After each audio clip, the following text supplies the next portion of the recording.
We know you've been a long-standing activist around the Palestine issue, but why do you think it's such an important issue? The Palestinian people are in a very bad place.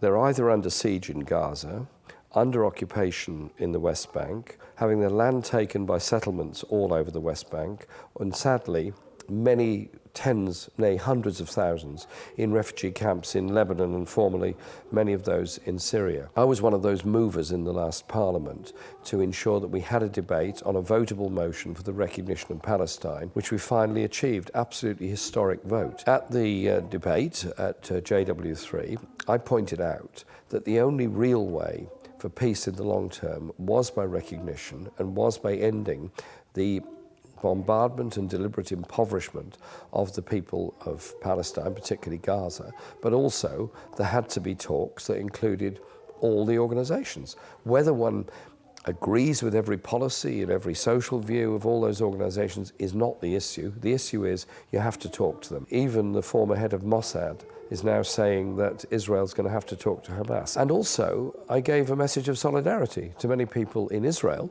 who have raised concerns about human rights, have raised concerns about the behaviour towards Palestine, and they want to live in a peaceful Middle East. I think we should recognise that. One shouldn't look at Israel solely through the prism of Benjamin Netanyahu. How do you explain why so many MPs, including those in this current leadership race, seem so hesitant to talk about the Palestinians and yet seem very, very keen to demonstrate their support of Israel? If you want peace, you've got to talk to everybody. If you want peace, you've got to look at the injustice that causes the conflict in the first place. I've had 9 visits to Palestine and Israel. I don't know how many times my colleagues have been. I just pointed out to them that if you look at the Middle East crisis through the eyes of a young person living in Gaza, probably a graduate, 75% of the population of young people in Gaza are graduates. You can't work, you rely on the UN for your food, you can't travel,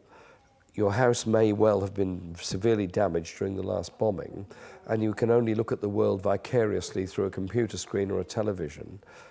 You feel pretty angry. And if you want to bring about peace, then you've got to actually engage with the Palestinian people.